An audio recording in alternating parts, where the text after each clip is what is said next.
oyeron de mí, porque Juan bautizó ¿con qué? Pero ustedes serán bautizados con el Espíritu Santo dentro de pocos días. Diga amén. Bien, pueda, tome asiento.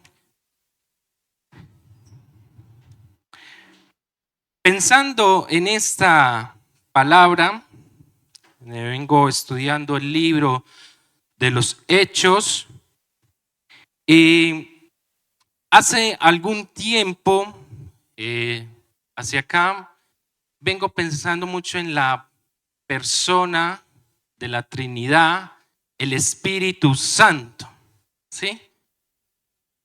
Que hace parte de la Trinidad. Y pensando en el Espíritu Santo, me sucedió o me llevó a recordar algo que me había sucedido más días atrás. Y recuerdo, no sé si a usted le ha pasado, a mí me ha sucedido, que hay momentos en los que usted, a pesar de que se congrega, a pesar de que va a la iglesia, de que ora, de que lee la Biblia, se siente vacío. Siente como que hay algo que falta, que no se llena, que su oración pareciera no subir a la presencia de Dios, que no fuera escuchada, que tal vez ese momento especial de sentir a Dios no sucediera en nuestras vidas. Yo me he sentido muchas veces de esa forma. No sé si usted lo ha vivido, lo ha experimentado. Y si no lo ha vivido, gracias a Dios por usted. Pero aquellos que hemos experimentado esos momentos donde sentimos que pareciera que Dios no está en nosotros, que Dios no manifiesta su presencia en nosotros, es algo que no se siente bien, no se siente agradable. Y en algún momento de mi vida, cierto día, me sentía así. Y pero yo oro y no pasa nada. Oro y no me siento lleno. ¿Qué pasa?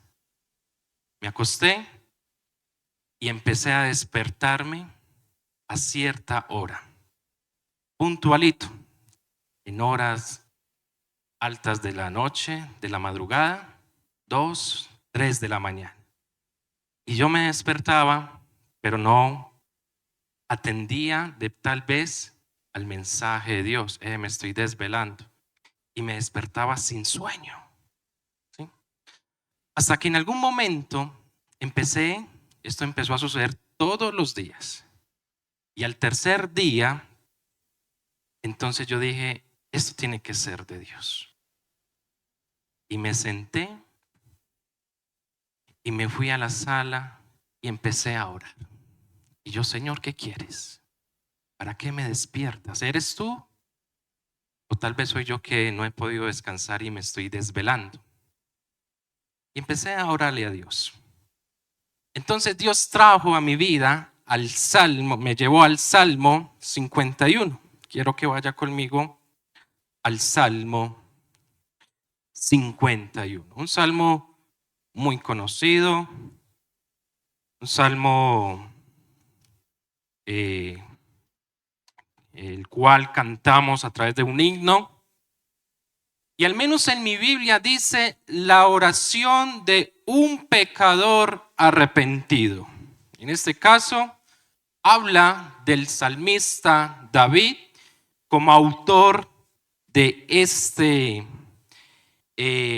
salmo, y el cual tiene una dirección al director del coro. Quiere decir que esto se llevó a traducir a través de un cántico, ¿sí? Y todavía se conoce hoy día algunos versículos en un himno. Quiero que lean conmigo desde el versículo 1. Tranquilos, si quieren lo pueden hacer ahí sentados. Ten piedad de mí, oh Dios, conforme a tu misericordia y conforme a lo inmenso de tu compasión y borra mis transgresiones. Verso 2. Lávame por completo de mi maldad y límpiame de mis pecados. ¿Recuerda el himno? Porque yo reconozco mis transgresiones y mi pecado está siempre delante de mí. Contra ti solo he pecado y he hecho lo malo delante de tus ojos, de manera que eres justo cuando hablas y sin reproche cuando juzgas. Verso 5. Yo nací en iniquidad y en pecado me concibió mi madre. Tú deseabas la verdad en lo más íntimo y en lo secreto me harás conocer sabiduría. Purifícame con hisopo y seré limpio. Lávame y seré más blanco que ¿qué? Que la nieve. Verso 8. Haz oír gozo y alegría. Haz que se regocijen los huesos que has quebrantado. Esconde tu rostro de mis pecados y borra todas mis iniquidades. Crea en mí, oh Dios, un corazón que y renueva un espíritu recto dentro de mí. Verso 11. Y es acá donde Dios cautivó mi corazón en esta lectura, en ese momento, en la hora de la mañana. No me eches de tu presencia y no quites de mí tu Santo Espíritu. Yo sentí que de mí se había quitado el Santo Espíritu. Y cuando leí solo este versículo, quise traerlo para que entendieran el contexto de lo que viene allí orando David, luego de haber fallado, de haber cometido un pecado. Y en este verso 11 dice: no me eches de tu presencia, porque yo sentía que estaba siendo desechado de la presencia de Dios. Y en ese momento empecé a llorar. Me afligí y me llené de tristeza y yo le dije: Señor, yo no quiero estar fuera de tu presencia. Y Dios empezó a examinar mi corazón. Tú estás enojado. Tú estás equivocado en esto y esto. Y eso hace que mi presencia no pueda fluir en tu vida. ¿Sí? Entonces, pensando en que de mí no fuera quitada su presencia, y como lo dice el salmista al final, y no quites de mí, ¿tú qué? Tu Santo Espíritu. Quiero que reflexionemos sobre el texto de hecho bajo el título: no quites de mí tu Santo Espíritu. No quites de mí tu Santo Espíritu. Regresemos al libro de los Hechos, y antes de desarrollar este tema quiero que hagamos o revisemos un poco del relato que nos trae el autor allí en este pasaje.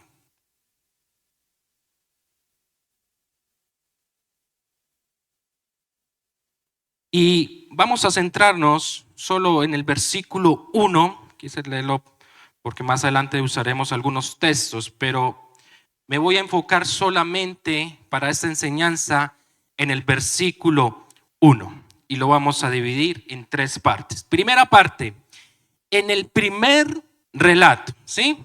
Punto 1, en el primer relato. Quien viene aquí narrando esta historia es el autor, en este caso es ¿quién? Lucas, ¿verdad? Lucas, cuyo nombre tiene también el título de uno de los evangelios, el Evangelio de Lucas, y hace referencia a ese primer relato que realizó en el Evangelio de Lucas, que lleva su propio nombre. Lo que llama la atención allí es que este mismo autor del Evangelio, Lucas, y autor del libro de los Hechos, es quien va a empezar a contar la historia que empieza a marcar la historia a través de la iglesia primitiva, ¿verdad? Lucas tiene algo particular y mirando su evangelio, si usted quiere va conmigo rápidamente allí al evangelio, capítulo 1, dice: por cuanto muchos han tratado de poner en orden y escribir una historia de las cosas que entre vosotros son muy ciertas, tal como nos las dieron a conocer los que desde el principio fueron testigos oculares y ministros de la palabra, también a mí me ha parecido conveniente, después de haberlo investigado todo con diligencia desde el principio, escribírtelas ordenadamente, excelentísimo Teófilo, para que sepas la verdad precisa acerca de las cosas que te han sido enseñadas.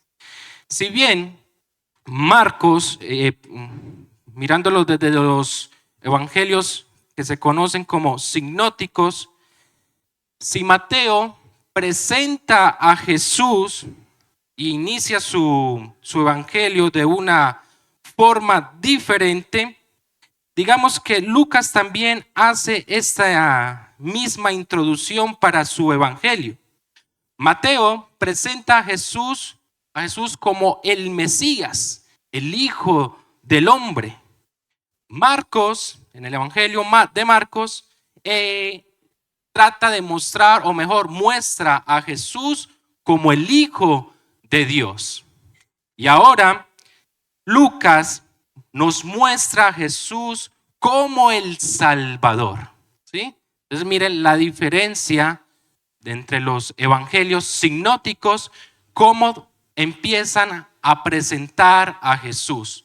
Mateo lo presenta como el Mesías, Marcos lo presenta como el Hijo de Dios y Lucas lo muestra como el Salvador, ¿sí? Lucas registra solamente 3 veces dentro de la Biblia en el Nuevo Testamento. Algunos de esos versículos, solamente voy a leer uno y los otros se los voy a dar para aquellos que toman nota. ¿Dónde aparece Lucas dentro de la Biblia como personaje? Entonces, en Colosenses capítulo 4, verso 14, dice Pablo: reciban los saludos de Lucas, nuestro querido médico, y de Demas, ¿sí? Y dentro de este versículo vemos entonces que nos muestra Lucas y nos muestra que tenía una profesión. ¿Cuál era? ¿Qué era qué? Médico, ¿sí? En la segunda carta de Pablo a Timoteo, en el capítulo 4, verso 11, también se menciona allí a Lucas. Voy a leer aquí rápidamente. Solamente, versículo 11, Lucas está conmigo. Toma contigo a Marcos, pues será muy útil para el ministerio. Quiere decir que Lucas caminó o estuvo junto con Pablo y lo acompañó en algunos de sus viajes. Lo otro que quiero resaltar de Lucas es que su nombre significa iluminado o luminoso, ¿sí? ¿Y quién es una persona iluminado o iluminoso? Es una persona que de él se desprende luz, que donde quiera que vaya desprende o destila luz, ¿sí? Entonces, con esto nos muestra que a través de la vida de Lucas, Dios quería mostrar y llevar luz. ¿Y cuál era esa luz? Jesús, el Evangelio, ¿verdad? Como autor del Evangelio de Lucas y como autor del libro de los Hechos, tienen entre los dos 52 capítulos. Lucas tiene 24 y Hechos tiene 28 capítulos. Quiere decir que sumando estos dos, Lucas escribió una cuarta parte del Nuevo Testamento. Y el libro de los Hechos le llevó, o mejor, cuenta la historia de aproximadamente digamos, un recorrido desde el capítulo 1 de Hechos al 28, un recorrido aproximadamente de 30 años. Fue un hombre responsable que, como lo dice en el capítulo 1 de su evangelio, con mucha diligencia quiso empezar a recopilar la historia de Jesús para ser contada.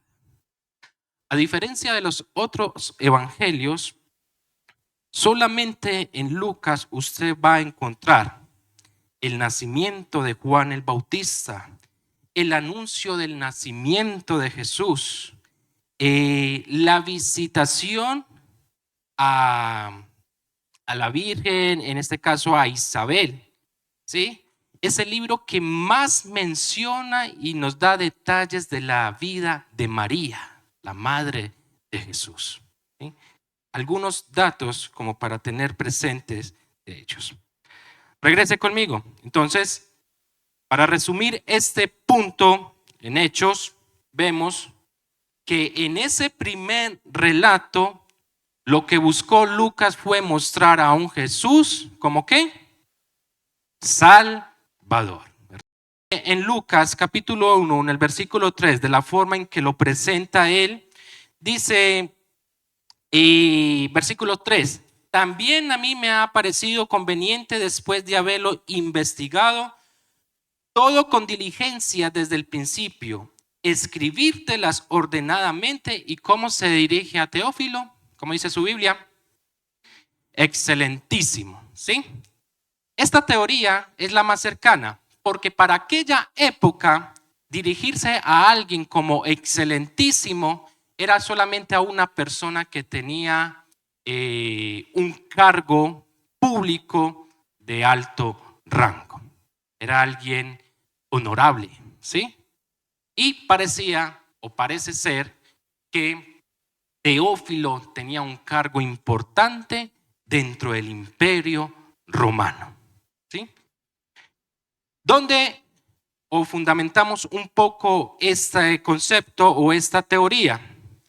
Pablo, en el capítulo 23, versículo 26 de Hechos, se dirige a Félix como un hombre que era un gobernador, y se dirige también a sí mismo con esta expresión, excelentísimo Félix, gobernador, ¿sí? A quien le manda un saludo, y esto muestra entonces de que parece ser que Teófilo, al dirigirse de esta forma, Lucas, era un hombre que tenía un alto rango. El nombre de Teófilo significa amado por Dios, y algunos lo llevan a traducir como amigo de Dios, ¿sí? Amado de Dios. Así era el significado del nombre Teófilo. Ahora piensen por un momento, si Lucas es el iluminado, el luminoso, Teófilo es el amado por Dios, ¿sí? Y para tener un título o un nombre, que creo que esto debería aplicar para nosotros los hijos de Dios, para nosotros los creyentes, deberíamos ser reconocidos como el amigo de Dios, o el amado o la amada de Dios. ¿Y cuál creen ustedes que serían las características que tendría una persona que sería conocida como amado por Dios? Obediente. ¿Qué más? ¿Cuál? Dedicado. Dedicado. ¿Sí? Íntegro, ¿verdad? Apasionado. ¿Sí? Y si hablamos de amado, que es un término de cercanía, ¿sí? De alguien que ama con un amor ágape, no hablamos de un amor eros, sino de un amor ágape, ¿sí? ¿Qué tendría que tener una persona para poder decir, este es mi amado? Conocerle y debería haber una ¿qué? Cercanía, ¿cierto? Cercanía que para nosotros los creyentes lo traducimos como una intimidad con Dios, ¿sí? Una relación con Dios. Entonces la pregunta acá que tendríamos que hacer es, dentro de este concepto, entendiendo lo que significa el nombre Teófilo, nosotros seríamos como hijo de Dios, como creyentes, como aquellos que hemos aceptado a Jesús como nuestro Salvador, seríamos conocidos como el amigo de Dios, el amado de Dios. ¿Te conocen en la calle como el amado o la amada de Dios? ¿Te comportas como el amado de Dios? ¿Cuidas de tu vida como el amado de Dios? Tremendo, ¿sí? Y Teófilo parecía ser que amaba servir y agradar a Dios. Por eso Lucas le escribe estas cartas para detallarle que Jesús era el Salvador y que ese Jesús murió, resucitó, pero que su evangelio o lo que él estaba proclamando nunca paró, sino que en el libro de los Hechos inicia todo el tema de la iglesia y de extender el evangelio. ¿Sí? Entonces allí vemos, estimado Teófilo, escribí acerca de todo lo que Jesús comenzó a qué, a hacer y a qué, y a enseñar. La tercera parte es que Jesús empezó a qué, a hacer, Jesús hizo y Jesús qué, enseñaba. Hacer, un verbo, podríamos traducir como una acción, ejecutar, realizar, ¿sí? Moverse. Y eso hizo Jesús. Jesús vino a la tierra y empezó a ejecutar el plan divino, que era el de mostrarnos y darnos la salvación. No se quedó quieto, no se quedó esperando, sino que empezó a ejecutar, a hablar, a moverse de un lugar a otro, a sanar enfermos, a traer alivio a aquellos oprimidos, a traer sanidad a aquellos que estaban bajo una enfermedad, a traer liberación a aquellos que estaban siendo cautivos o bajo un yugo demoníaco, ¿cierto? Trajo liberación. Y no solamente hizo esto, sino que termina diciendo el versículo allí y empezó a qué. Y también ¿qué es lo que hizo? Enseñar, predicar, hablaba, ¿cierto? Entonces, había una acción, había una ejecución y lo complementaba con una enseñanza. ¿Y cómo enseñaba Jesús? A través de parábolas, ¿sí? Con conversaciones. ¿Recuerdan la conversación con la samaritana? Estaba predicando, estaba enseñando, ¿sí? Y esto hizo Jesús. Lo que llama la atención acá, luego de mirar todo esta parte, es que este mismo Jesús fue direccionado por el Espíritu Santo. ¿Sí? Mire lo que sigue diciendo en los versos más adelante. A estos, versículo 3, el 2, hasta el día en que fue recibido arriba en el cielo, después de que, ¿por quién? El Espíritu Santo le había dado, ¿qué? Instrucciones a los apóstoles que había escogido. Y a estos, verso 3, y a estos también, después de su padecimiento, se les presentó, ¿sí? Entonces aquí seguimos viendo que este Jesús seguía haciendo, ejecutando, mostrándose, ¿sí? Realizando, y en este caso a los apóstoles para mostrarles de su evidencia que estaba vivo. Verso 4. Y reuniéndoles le mandó que no salieran de Jerusalén, sino que esperaran la promesa ¿de quién? Del Padre. ¿Y cuál era la promesa? El Espíritu Santo. ¿Qué tenía que pasar para que el Espíritu Santo llegara? ¿Qué dijo él en Juan? Yo me tengo que ir, ¿sí?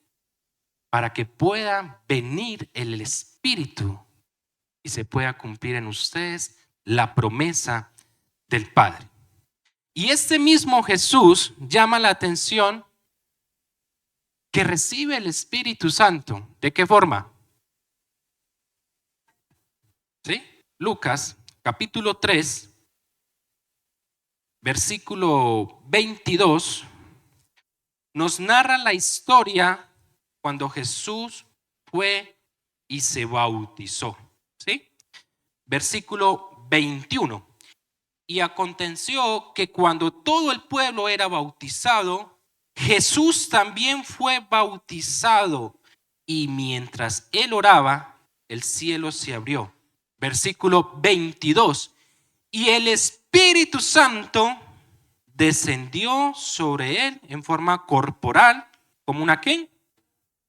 Y vino una voz del cielo que descendía y dijo: tú eres mi Hijo amado, en ti me he complacido. ¿Sí? Ese mismo Jesús, el Hijo de Dios, recibió el Espíritu Santo.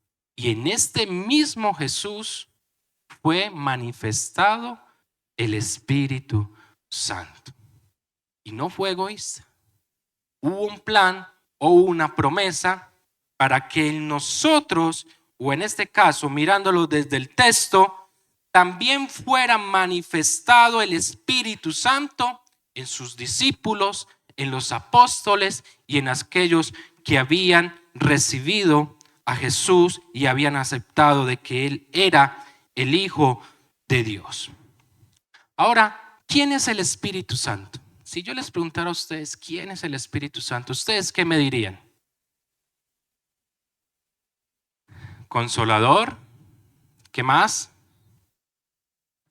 La tercera persona de la Trinidad. ¿Sí? ¿Algo más? El Espíritu de Dios. El que convence de pecado, ¿cierto? Si hablamos de lo que hace o realiza el Espíritu Santo en la vida de nosotros es: usted no creyó en Jesús por sus propios medios o en su propio esfuerzo o en su propio conocimiento. Fue el Espíritu Santo que le convenció a usted de la necesidad, que le reveló a usted al Hijo, a Jesús, ¿verdad? Y una de las funciones del Espíritu Santo entonces es aumentar nuestras fuerzas en medio de las debilidades. ¿Sí? Ahorita lo vamos a mirar, pero recuerdan el texto de Romanos en el capítulo 8, que Él intercede por nosotros en medio de nuestra debilidad. Que si usted no sabe orar, no sabe qué decirle a Dios, Él va a interceder por nosotros. En otras palabras, lo que está diciendo es: va a hablar por nosotros. Qué lindo. ¿verdad? También, dentro de las funciones en el contexto del libro de los Hechos, fue quien le dio la capacidad a los apóstoles para ir y predicar de Jesús. Piensen por un momento, si el Espíritu Santo no hubiese llegado a los apóstoles, ellos hubieran tenido la valentía de ir y predicar el Evangelio. No, ¿cierto? Y fue por esto que Jesús los reunió y les mandó para que no salieran de Jerusalén y en ellos se pudiera cumplir esa promesa. Miremos en el versículo 6 de ahí del capítulo 1, dice: entonces los que estaban reunidos le preguntaron a Jesús: Señor, ¿vas a restaurar en este tiempo el reino de Israel? Y Jesús le dijo: a ustedes no les corresponde saber ni el tiempo ni la época que el Padre ha fijado con su propia autoridad.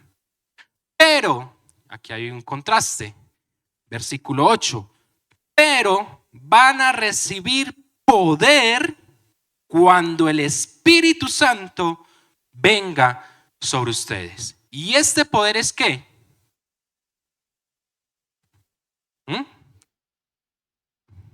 ¿Cómo lo interpretan? Desde su palabra original, a ver, los que fueron al seminario, al instituto, es que, ¿qué significa? Dinamita, ¿cierto?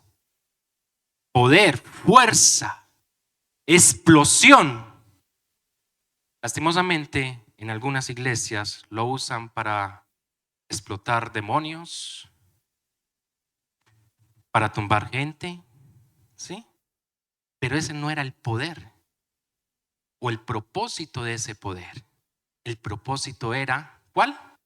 Ustedes van a ir y van a predicar. Miren cómo termina el texto.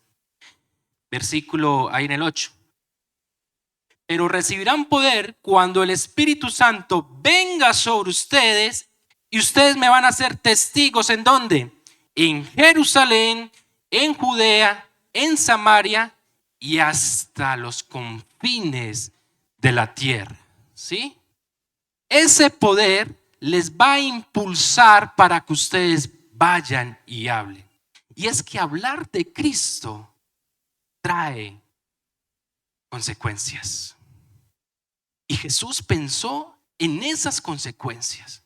Vea, si yo mando a Pedro a predicar después de haberme negado y apenas vea que va a ser, lo van a llevar preso, de que lo van a castigar, de que lo van a torturar por causa de mi nombre, este hombre se me devuelve. Este hombre renuncia. ¿Sí? Si yo mando a mis discípulos para que prediquen del Evangelio y por causa de mi nombre van a ser maltratados, van a ser causa de burla, van a ser tal vez apedreados, estos se me devuelven. Necesita la convicción y el poder para soportar todo esto. ¿Y era quién? El Espíritu Santo, ¿sí? Por eso esta promesa se cumple y de ahí en adelante usted empieza a ver cómo luego de ellos en el capítulo 2, vaya conmigo allá al 2, versículo 4 dice: y todos luego de recibir en el día del Pentecostés, todos fueron llenos del Espíritu Santo y comenzaron a hablar en otras lenguas según el Espíritu les daba habilidad para expresarse. ¿Sí? Y no voy a entrar acá en un tema doctrinal porque necesitaría otra hora para hablar de lo que sucedió allí. Pero lo que quiero resaltar es que ellos fueron llenos del Espíritu Santo, el Espíritu Santo se glorifica, les da una capacidad sobrenatural de empezar a hablar en otras lenguas, al punto que los que mismos que estaban allí reunidos se sorprendían por lo que estaba pasando. Y fue ese poder del Espíritu Santo el que motivó a Pedro de pararse y de ir a predicar. Y fue con el poder del Espíritu Santo que en la primer predicación de Pedro se convierte en ¿cuántos? 3,000 de tacada. Señor, dame ese poder. Dame ese poder para irme para el estadio con un micrófono allá, ¿sí? Para irme para un parque, para irme para un bus. Ahí me sorprende. Ustedes ven ahí a Fercho ahí, pero él era de los que se paraban en los buses a predicar. ¿Sí? Y para eso se necesita el poder del Espíritu Santo. ¿Sí? Esa capacidad. Y en sus historias, bueno, Gloria, aquí fue. Y se paraban a hablar del Evangelio. La pregunta es, ¿nos tocó dinamita poquita? ¿Que nos cuesta hablar de Jesús? ¿Sí? Dentro de muchas cosas más que podríamos hablar del Espíritu Santo, y que yo creo que eso requiere de mucho tiempo para hablar muchas más cosas de él. Pero quiero enfocarme, luego de contarles mi experiencia, de que yo sentí que el Espíritu Santo me había abandonado. En la lectura del Salmo 51, en la vida de David expresó que tenía miedo, en otras palabras, de que en él fuera quitado el Espíritu Santo, ¿sí? De que Dios le quitara el Santo Espíritu, como lo dice literal, y que fuera desechado de la presencia de Dios. Quiero aclarar dos cosas. La primera es, para el Antiguo Testamento podíamos ser desechados de la presencia de Dios y en nosotros podía ser quitado el Espíritu Santo. En el nuevo evangelio, bajo el nuevo pacto, bajo la gracia, el Espíritu Santo no es quitado de nosotros, porque cada uno de ustedes tiene un sello, el sello del Espíritu Santo. Amén. Ahora la pregunta es, ¿cómo cuido yo eso que Jesús puso en mí, en mi vida? ¿Cómo cuido yo al Espíritu Santo? Y quiero tomar ese texto haciendo esa aclaración de que el mismo David tuvo miedo de que fuera desechado y que en él fuera quitado el Espíritu Santo por algún acto que estuvo en contra de Dios. ¿Qué era el qué? El pecado. Mi pregunta es, ¿cómo cuidas al Espíritu Santo? En alguna ocasión yo les compartía a ustedes que cierto día fui a una de las fiestas que realizaba la empresa, ¿cierto? Y fuimos a Plaza Mayor, allá una de sus bloques, ¿cómo se llama? Pabellón, ¿sí? Y eso llevaron DJ y la música era duro. Y eso encerraba allá y eso era duro, ¿sí? Y aunque usted no tenga ritmo en su cuerpo, usted se movía, ¿sí? Por lo duro que sonaba. Y estando yo allá, yo sentía el Espíritu Santo que decía, no puedo estar acá contigo. Ese ruido me estorba. Y yo tuve que salirme de ese lugar. Cuando yo salí, yo sentía que Él me decía, gracias, porque no puedo estar contigo allá. Si quiere vaya, entre, pero yo no puedo estar allá adentro contigo, ¿sí? Porque si Él está en mí, donde quiera que yo esté, Él me va a acompañar. Si usted dice que el Espíritu Santo está en su vida, donde quiera que usted esté o vaya, Él va a ir con usted. Y hubo un hombre que se confió de esto, llamado Sansón. Jueces, vayan conmigo a Jueces.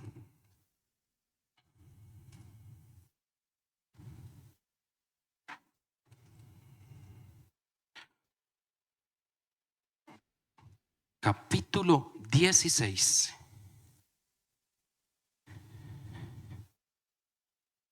Conocemos un poco de la historia de Sansón. Hay una referencia en él, era muy conocido. ¿Por qué? Su fuerza. ¿Quién le daba esta fuerza? El Espíritu de Dios. ¿Sí? Y este fue un hombre con una promesa por el linaje que él traía, donde Dios se manifestaba en él a través de una fuerza abrupta, sobrenatural.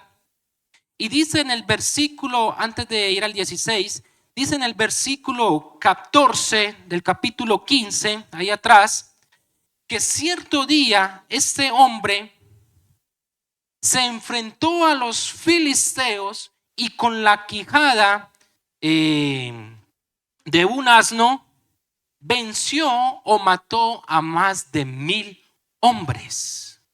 ¿Sí? Dice versículo 14, al llegar él, o sea Sansón, a Lehi, los filisteos salieron a su encuentro gritando, y el espíritu, miren la conexión que hay allí, y el espíritu del Señor vino sobre él. ¿Con qué? ¿Con qué? Dígalo con fuerza. ¿Con qué? Con poder. Y las sogas que estaban en sus brazos fueron como lino quemado con fuego. Algo así como hilo de esto, lana, ¿sí? Usted le pone ahí fuego, candela, y eso ahí mismo se quema, como para que tengan una idea, ¿sí? Y en sus brazos fueron como lino quemado con fuego, y las ataduras cayeron de sus manos, y halló que una quijada de asno fresca, estaba fresca aún, y extendiendo su mano la tomó y mató a ¿cuántos? A 1000 hombres con ella. ¿Sí? Sansón tenía el beneficio de que en él se manifestaba el poder del Espíritu Santo a través de una fuerza sobrenatural. Luego viene y conoce a una mujer llamada Dalila, ¿cierto? Y esa mujer fue contratada o comprada para descubrir el secreto de su fuerza. Y aquí algunos predicadores se equivocan. ¿En dónde estaba la fuerza de Sansón? En el cabello.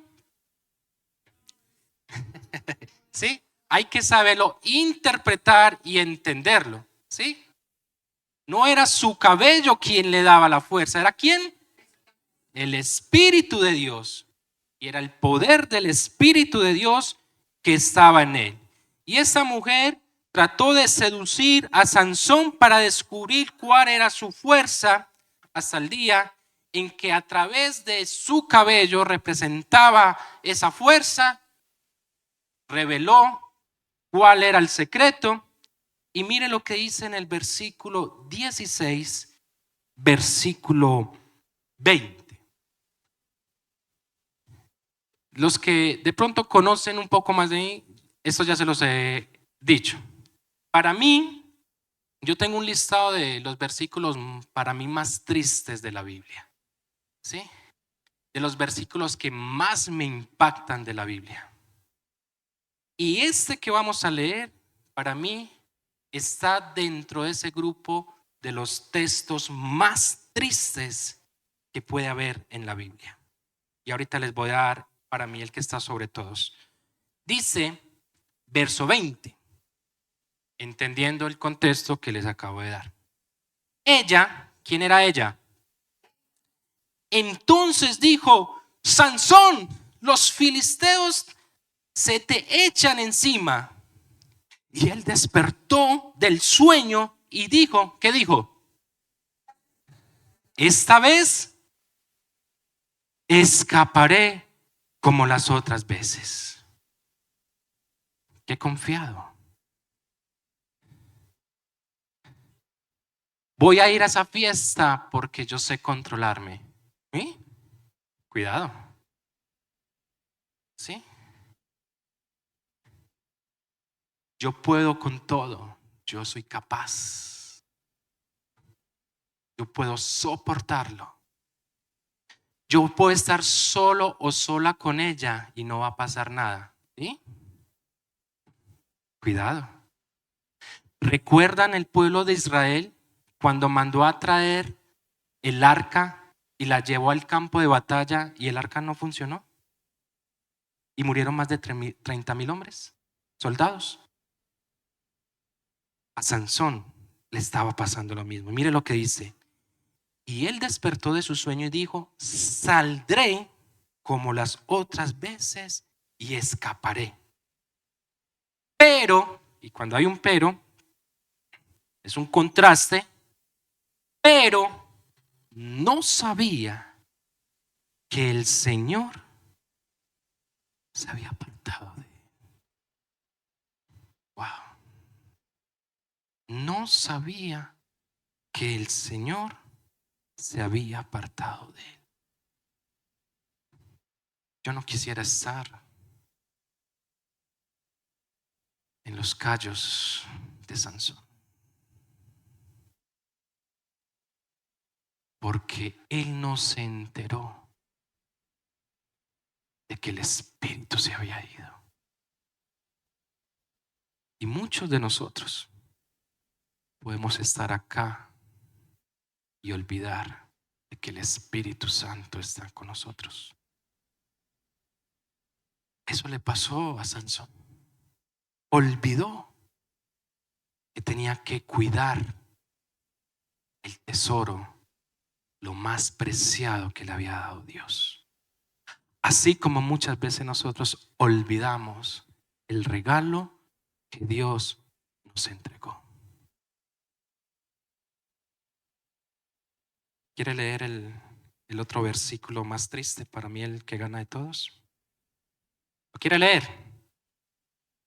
Bueno, los que dijeron sí se quedan, el otro ya pues.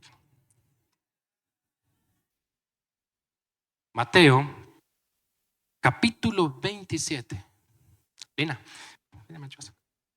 con esto vamos a terminar. Versículo 20, capítulo 27. Vamos a leerlo desde el versículo 45. Desde la hora sexta, ¿ya están conmigo allí? Desde la hora sexta, recuerden el bautismo. Quiero que tengan bien el contexto. Mateo capítulo 27, verso 45. Recuerden el contexto que les daba ahora. Sobre el mismo Jesús, cuando fue bautizado, ¿vino quién? El Espíritu Santo. Eso nos da a entender que en Jesús estaba ¿quién? El Espíritu Santo. Bien. Mire lo que dice acá. Verso 45. Desde la hora sexta hubo oscuridad sobre toda la tierra. ¿Hasta qué hora? Hasta la hora novena.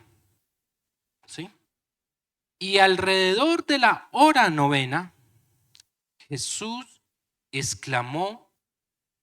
Ese exclamó, ¿hay alguna otra versión? Gritó, ¿sí? Para que logren entender lo que pasó allí.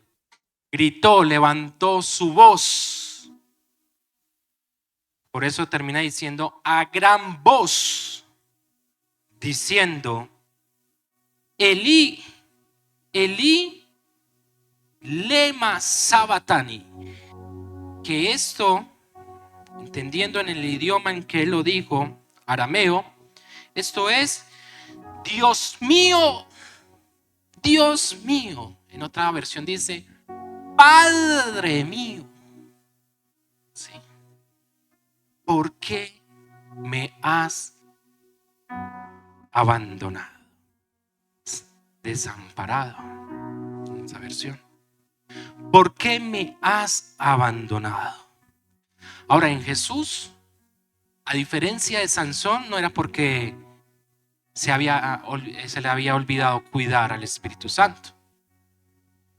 Lo interesante acá es que el Espíritu Santo abandona al Hijo de Dios para que usted y yo pudiéramos tener,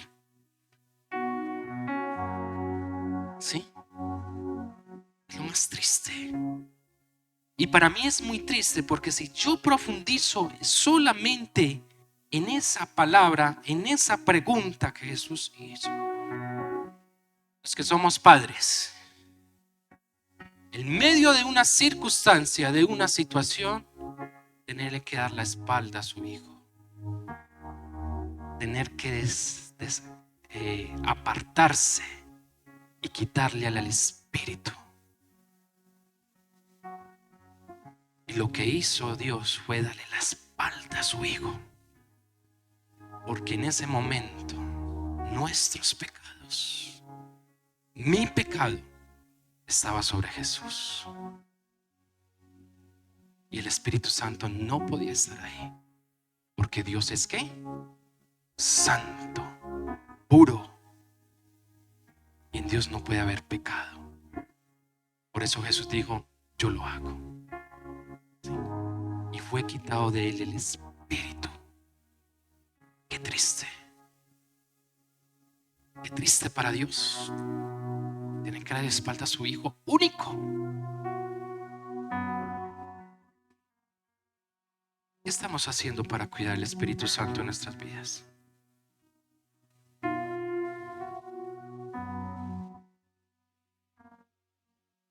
Se me acaba el tiempo, se me acabó. Pero no me quiero ir sin antes leer este texto.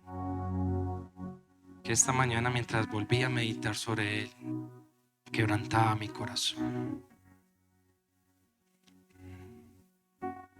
Capítulo 8 de la carta a Romanos.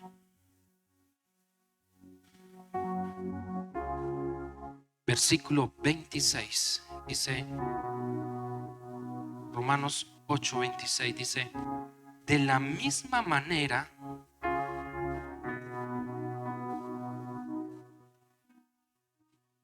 también el Espíritu nos ayuda en nuestra debilidad. Escuche esto bien, porque este es el mensaje que usted va a llevar. De la misma manera también el Espíritu nos ayuda en nuestra debilidad.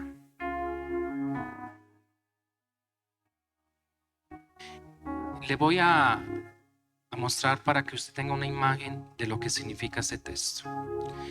Voy a usar a Mericita. Venga, Mericita, para acá. Así. Siéntese ahí, Mericita, y reciba las ofrendas. De la misma manera, también el Espíritu nos ayuda ¿en qué? En nuestra debilidad. Y cuando hablamos de debilidad, ¿a qué se refiere? ¿A esos momentos de qué?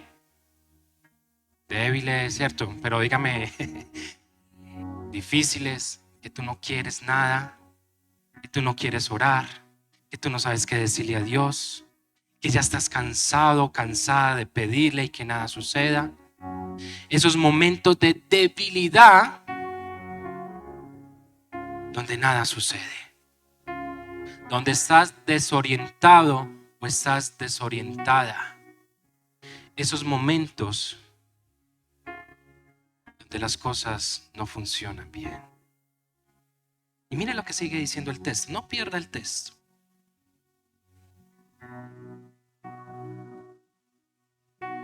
Ella está viviendo todos esos momentos que acabo de decir. Y no sabemos, mire lo que sigue diciendo, no sabemos orar como debiéramos. No sabemos qué decir. ¿Sí? En esos momentos no sabemos qué decir. Pero, ¿sí? Ahí está el contraste. El Espíritu mismo intercede. Cuando dice intercede, ¿a quién creen ustedes o delante de quién está intercediendo? Del Padre. Y en esos momentos en que usted no sabe qué decir, en que usted no sabe cómo orar, porque ¿y yo qué digo acá? Esos momentos donde hay un diagnóstico de una enfermedad, esos momentos en el que tienes que tomar una decisión del trabajo, una decisión laboral, esos momentos de impotencia por lo que pueda estar pasando en su familia. ¿Qué le digo a Dios acá? Si Él lo sabe todo. ¿Qué le digo? Y dice que Él intercede. ¿Y cómo lo hace? Con gemidos indecibles. ¿Sabe qué significa esto? Yo tuve que profundizar en esto para entenderlo. Un gemido indecible es la expresión de un sentimiento, ¿sí? Un sentimiento que usted no está en la capacidad de expresarlo con palabras. Es como cuando usted tiene la impotencia de querer decir algo y usted es como abogado y lo único que le salen son lágrimas. ¿Le ha pasado eso? Como que usted quiere decirlo, pero le salen más lágrimas que palabras. ¿Sí? Eso es lo que hace el Espíritu Santo delante del Padre. Entonces ella está llorando. Ponga cara ahí llorando de llevada de. ¿Sí? Ella ya viene con esa cantidad. Y ella está llorando. No sabe qué decirle al Padre. ¿Sí? No sabe qué decirle. Y lo que hace el Espíritu delante de él,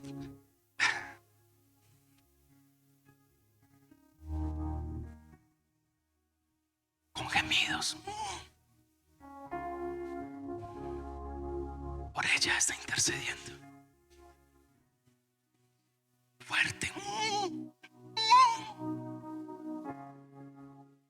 Quisiera hablarlo, pero el sentimiento, por eso dice con gemidos indecibles, porque no lo puede expresar, porque está sintiendo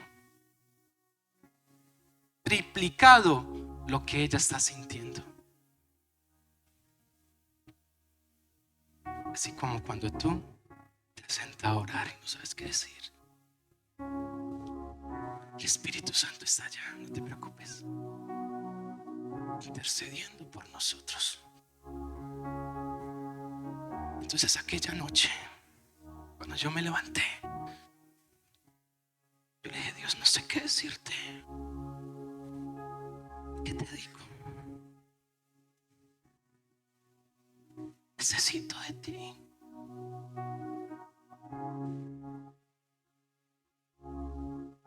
Como no podía decir nada más, entonces entendí que el Espíritu Santo estaba intercediendo por mí.